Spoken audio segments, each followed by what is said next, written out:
Cuba, it's me, Elian Habanero. Welcome to episode 1 of the BS Hockey Show. Of course, BS stands for brother and sister. I'm here with my sister, Jessika. And, I'm a professional wrestler and a YouTuber. And whatever me and my sister talk, if it's not about family, we're talking hockey. We love hockey. Definitely. I'm a huge hockey fan. She's yeah. even bigger hockey fan. What's your background in hockey? I know it, obviously. I think I started playing when I was about 7, 8 with the boys. Ended up playing there for a couple years, and I went up to the women's team, the girls' team in Camel River. I found my passion of being a goalie, so I was a goalie for a couple of years, and then I moved to Ontario to continue my career, and that's where I ended up. But I played a little bit of women's AA, a little bit of men's, a little bit of rep, a little bit of girls, and a little bit of elite, basically. Yeah. And that was obviously, you're like a pioneer, because back then when you started, there was no women's teams. And so you've been doing. That's right. I was part of the first female team in Camp River. There you go. And so since you're such a big hockey fan, I feel like you're more knowledgeable than me and even more passionate. Like I'm more of a casual fan compared to you. But how is it without the Stanley Cup just ended? So what are you doing to keep yourself busy hockey-wise? Well, actually, I was kind of excited because this year, with it being longer into the season, like our off season is going to be like quick. So we're going to have the draft. We're going to have the expansion draft. Actually, that's exciting. How do you feel about that? This is like the first time I've really been excited for I think like with the Vegas draft, I was excited, but I didn't really know what it entitled. And I feel like the Seattle one, I'm a little more excited. A little more interested to see how they're going to build their team. And that's coming up next Tuesday or Wednesday, or the 21st, right? I believe so, yeah. Oh, wow. And so we're going to try and make this a weekly show, so we could definitely cover that on our next episode. Is there any hockey to watch in the meantime? One thing I'm excited about actually is because in April they canceled that women's under 18 championship. And now they're going to go ahead with it in August here in Calgary. So that seems exciting to me. I like to look at all the young ones, seeing if they're up and coming towards the Olympic team in the future. And is that like the countries they're playing for their countries with that? That's the IIHF tournament. So did they? I think there's 10. I think there's 10 other teams coming from around the world. So 11 in total. Yeah, something like that. 10 or 11. And is it maybe two groups of 5, maybe. And is it taking place in Canada or the States? It'll be in Calgary, actually, August 20th to the 31st. Any word on any fans being allowed in there or any televisation of the games? I haven't heard any words about the fans, but I believe they'll be on TV, most likely TSN. Excellent. Hopefully one of the Canadian broadcasting groups will pick it up. And if these are under 18, if you do well in the tournament, could that like kind of keep the eyes on you that you could make the Olympic team for your said country? I feel like this is the path to pave if that's your goal. If you want to be one of the elite women, I think this is where you start. Nice. It's not going to be easy either because there's 46 players that were invited to that camp. So, and it's going to be wow. It's going to be a hard battle. With the Canada, yeah. So we're rooting for Canada. Yeah. Do we seem to have a good team this year from what you've seen, or? I'm not familiar with everybody that was invited, but there's a couple of people that we want to look at. And they have a couple good goalies in the wings, and there's a couple good forwards. A lot of them play in the Provincial Women's Hockey League, so that'll be a good thing to look forward to. Nice, yeah, some hockey. And then, so with the draft coming up on Saturday, the NHL freezes all trades. Did I read that correct? Yeah, I think that's why we're seeing lots of activity this week, as there seems to be lots going on recently anyway. Yeah, I got a couple notes here. I noticed that the Duncan Keith trade, do you want to weigh in on that? He went from Chicago his whole career, won 3 Stanley Cups, and at 38 years old, he's going to be an Edmonton Oiler. You surprised by that? Yeah, I was kind of shocked, actually. And I was kind of surprised that he would choose a Canadian team because there's always that rumor that not a lot of people like the Canadian market, but he seems to have some excitement about it. I watched his little Zoom video there, and seems like he has a little bit of other issues is why he wanted to leave and go closer to the West. So Oh, so it's like kind of a personal reasons, not just a business Yeah, decision. that's what I gathered from his video. He seems like he can spend a little more time with his son. He seems pretty excited about it anyway. Who do you think got the best of the deal, Edmonton or Chicago? I'm not sure. I thought maybe Edmonton didn't really do too well, but I feel like this is more of a show me contract for Duncan Keith, and he might get a little boost of energy and kind of surprise everybody if he's in Edmonton. Kind of like a new chapter in his book, so to speak. Yeah, I guess it depends how good he plays to see who wins the trade, right? Like if he ends up getting injured all season or Yeah. something like that. All And I right. mean, as a veteran defenseman, the Oilers could definitely have won it hands down. Well, I guess we'll have to see. I feel like they got scoring. They need defense, but I don't know if he's too long in the tooth where he could still go like in his Stanley Cup runs. And what about the 2018 Vezina Trophy winner, Pekka Rinne, announced his retirement? I was actually kind of shocked by that. I was thinking maybe he would play in the next couple seasons and see like another turn of contract, actually. But I mean, I guess after 15 seasons, I guess we'll see. Yeah. And I don't know. Was he at the end of his contract? I do not know that. I just heard that he retired, but like he's been around. Like he's top 20 in the league history of wins. I think he's tied with Barrasso for like 19th or something like that. And I was kind of surprised he spent most of his career in Nashville. And I feel like they're always going to be a playoff team.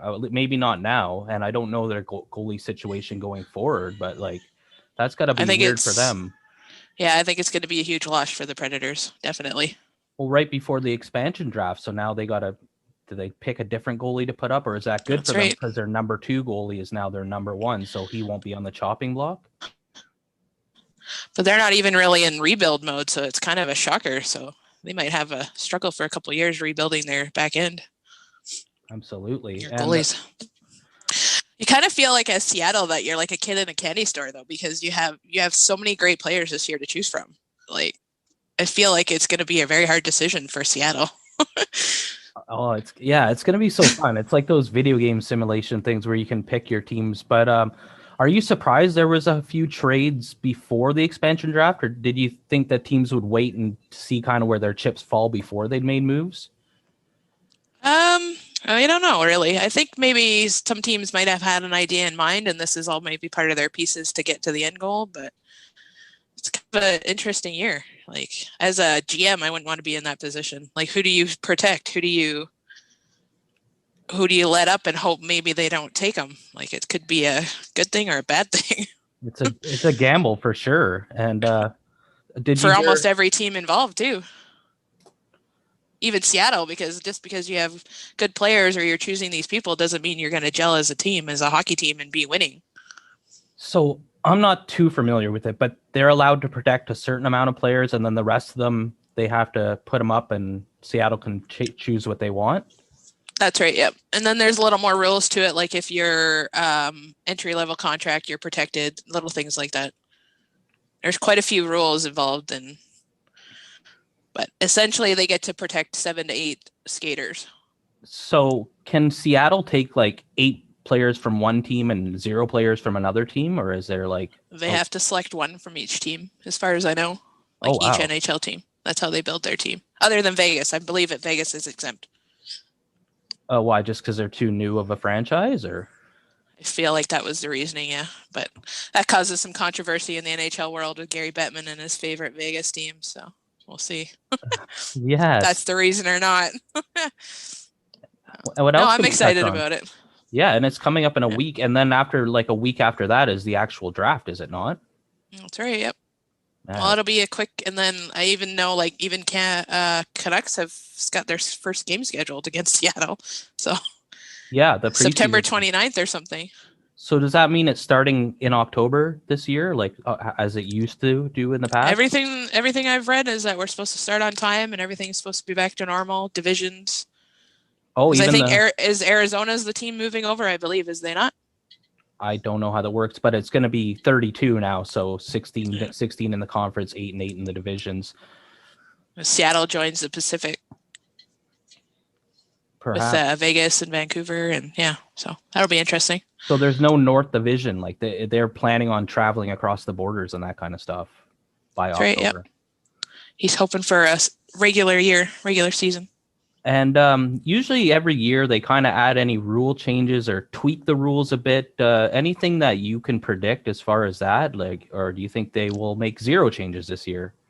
I read online that they're trying to be a little more consistent with the cross-checking penalty, and I would have to agree with that because you have to be a little more consistent and let the players know what they can and cannot do. Yeah, It because becomes a little bit of a gray area. it's like sometimes it seems more of a push than a cross-check. And then But last season, I really liked that new blue line rule. Is you don't have to have anything on the ice, so you can be over the blue line in the air and you're still onside. I agree with that. That's a good rule. That was a good change. It's fair for everybody, and then you don't have to have a million more reviews kind of and slow the game down kind of thing. I heard them talking about the over the ice delay a game penalty, that they might do that from all zones, but that makes it weird to me. It's like if you shoot it and just miss the net, well, you're going to get a penalty. Like, I guess if you I don't know if I would like that one too much. Because I know it was started in the other zone just so that they didn't call a whistle just to stop play, but I don't know. Accidents do happen, and it may slow down the game too much if we're calling every little whistle. Absolutely. And so I heard, I just read actually just before we went on here that Minnesota is buying out 2 of their players. I was kind of shocked by both of them because they seem to be veteran guys, and one, like they've been on the team for a while. Like one maybe, but 2 is strange. Because who are the players? Zach Parise and Ryan Suter, and both had 4 years left on their contract. So yeah, I think I was more shocked about Suter. Seems interesting to me that they would be buying him out. I thought he was a huge part of their team, and 4 years is a lot of time left. Yeah, maybe it's just like they can't pay him what he's want. Can they possibly re-sign for a cheaper price? Can they do that? Well, I'm wondering if they're trying to make room for even maybe Fiala, because he wants up to $8 million a season. So if they're trying to keep him on the team, maybe that's why. Because it was a trend last year. I noticed a lot of you didn't see this in the past, but a lot of veteran players were signing at the league minimum just to stay in the league. Just to stay, yeah. And just to get a chance to win a cup or whatever. So I'm not sure too much how the buyout rules. Was it a shock to you that Montreal re-signed their coach after they made it to the finals? Definitely not a shock. It'll be interesting to see if he keeps his coaching staff with him, though, like Burroughs and their other assistant there. Nice. I think he had success, and I think he's going to build on it, and he should get that opportunity. Yeah, you make it to the Stanley Cup Finals. Yeah. Well, after taking over from one of the greatest coaches, like what you can say what you want about Claude Julien, but he's a legend. And for you to take over from that and do well and have success, well, I wouldn't be walking away. Is he coaching for another team, or is he on the market? I'm not sure, actually. I guess we'll have to look at that. Maybe someone out there knows. They can let us know. All right. And so I'm more of a Facebook guy. Follow me, Elian Habanero. I am on Twitter and Facebook, and you're JW Canuck fan on Twitter? That's right, yep. You're more of a Twitter person. And I like to have a good discussion. Yes, you certainly do. And we did it here. Episode 1 in the books, I would say. What are we going to do? We're going to try to do it next week and just talk about I would like to watch that expansion draft and find out what's going on there, and we'll see if there's any drama or if there's any shockers. Excellent. So if you have any questions for me or Jessica for the next episode, let us know in the comment section, and what you like about the show and what you didn't. We appreciate you giving it a try. This is our first time. Seemed to go pretty well. Yeah, I thought it was good. Yeah, All right. Episode 1 of the BS Hockey Show, which stands for the Brother Sister Hockey Show. We'll see you next time.